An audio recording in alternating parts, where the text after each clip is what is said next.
देखिए आपके ईवीएम पर देखिए, इधर आपने देखा होगा हर गांव में टीवी या एलईडी वैन चल रही है।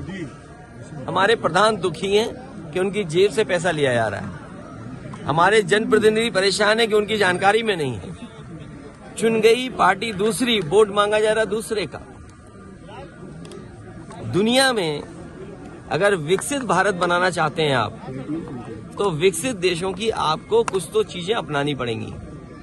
अगर विकसित देश अमेरिका है, विकसित देश जापान है, विकसित देश जर्मनी है और विकसित देश अगर इंग्लैंड मानता है अपने आप को, और दुनिया में बहुत सारे देश हैं, आप अपने देश को विकसित बनाना चाहते हैं तो सबसे पहले अपने लोकतंत्र पे लोगों का भरोसा जगाइए। और जो विकसित देश कर रहे हैं, जर्मनी के सबसे बड़े कोर्ट ने यह कहा कि अगर ईवीएम से वोट पड़ेगा तो वो अनकॉन्स्टिट्यूशनल होगा। क्या हम उस दिशा में काम करने जा रहे हैं?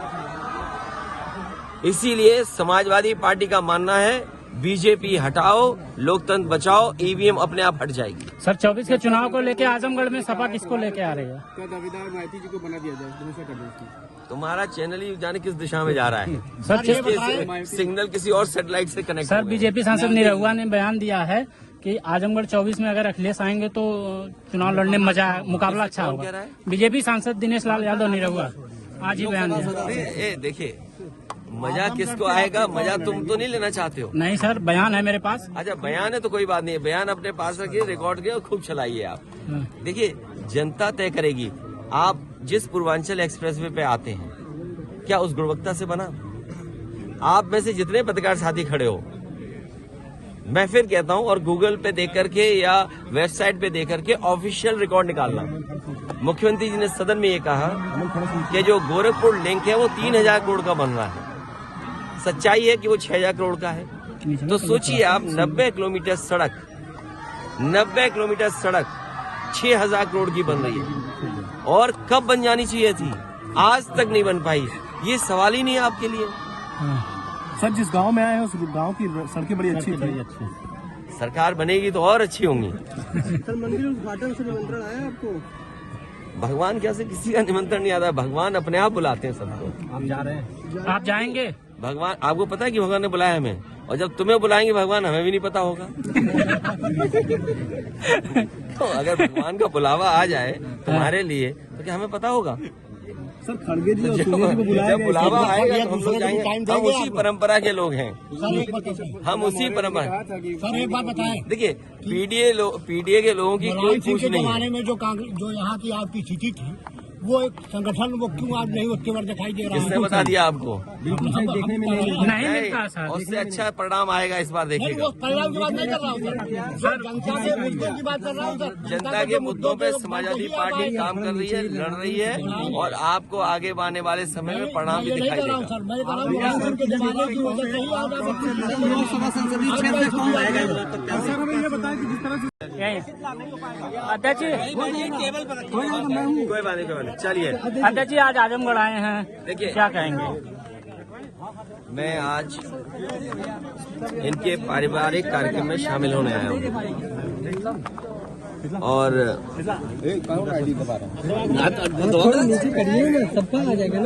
शादी का और पारिवारिक कार्यक्रम में मैं शामिल होने आया हूँ और बधाई देने आया हूँ परिवार को।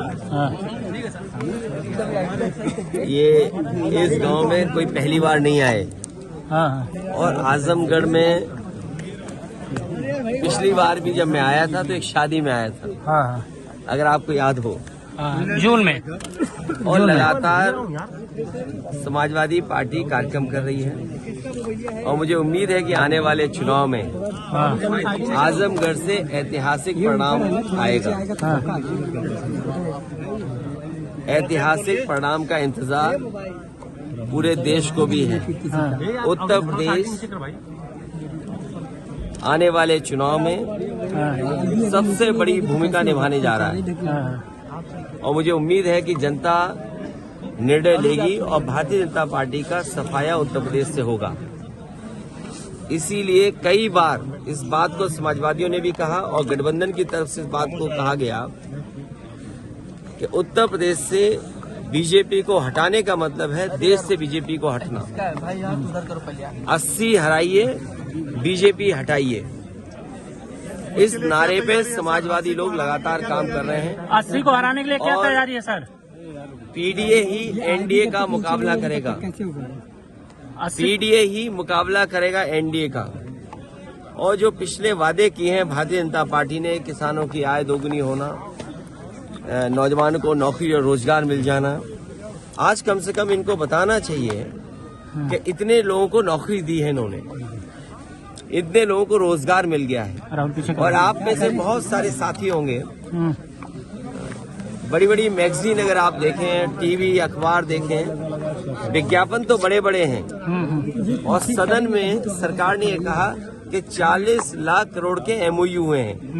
अगर 40 लाख करोड़ के एमओयू होंगे तो कम से कम आजमगढ़ में नहीं तो मऊ में नहीं तो जौनपुर नहीं तो बनारस, और बनारस नहीं तो गाजीपुर, बलिया, या कम से कम गोरखपुर में इन्वेस्टमेंट तो आया होगा। 40 लाख करोड़। और on the floor of house कहा मुख्यमंत्री जी ने कि 40 लाख करोड़ के एमओयू हुए हैं और उद्योग लगने जा रहे हैं।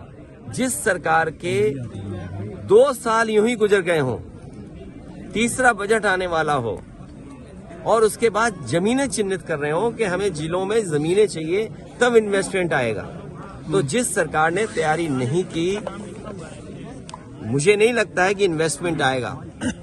आज बाजार में 70% से ज्यादा कैश फ्लो कर रहा है, पहले से ज्यादा कैश आज मार्केट में है। जिन लोगों ने ये कहा कि नोटबंदी होने से भ्रष्टाचार खत्म हो जाएगा, आपने, हमने, सबने तस्वीरें देखी हैं। और मैं धन्यवाद देना चाहता हूं तमाम अपने यूट्यूबर्स को, चैनल के लोगों को, जिन्होंने झारखंड में जो पैसा पकड़ा गया उसकी तस्वीरें, उसकी वीडियो दिखाई। तो आखिरकार किसका फेलियर है ये? जो सरकार ने नोटबंदी की हो और उसके बाद 300 करोड़ से ज्यादा पैसा निकले। क्या इसी तरह उत्तर प्रदेश में याद कीजिए कि इत्र व्यापारी पे निकला था पैसा, और आरोप ये सरकार ने लगाया कि ये समाजवादियों का है। मैं तो बड़ी जिम्मेदारी के साथ आपसे कह रहा हूं कि चुनाव आने वाला है, ये बीजेपी वालों ने जो आरोप लगाए थे, कम से कम उस इत्र व्यापारी से समाजवादियों की मदद तो कराओ। तो आपकी वो पॉलिसी फेल हो गई, किसान का धान नहीं खरीदा गया, घर घर बेरोजगार बैठे, उन्हें कब नौकरी मिलेगी, और फिर जाति गणना कब होगी? सामाजिक न्याय बिना जाति गणना के संभव नहीं है। कुछ लोग सब कुछ पा रहे हैं। आप बताइए वाइस चांसलर के अपॉइंटमेंट में किसको नौकरी मिल रही है? कौन है लोग वाइस चांसलर, कौन अपॉइंट हो रहे हैं? और वाइस चांसलर जिनको अपॉइंट कर रहे हैं वो कौन लोग नौकरी पा रहे हैं? उसका सरकार के पास क्या जवाब है? तो जो आंकड़े बता रहे हैं देश के, वो आंकड़े दूसरे तरह के हैं। और हमारे मुख्यमंत्री जी कहते हैं कि $1 ट्रिलियन इकोनॉमी बनाएंगे। अंग्रेजी में तो इसलिए बोलते हैं कि आपको समझ में नहीं आए। जैसे उन्होंने कहा जीरो टॉलरेंस कानून व्यवस्था में, इसी गांव के आसपास, इसी विधानसभा के आसपास, दूसरी विधानसभा में, बताओ एक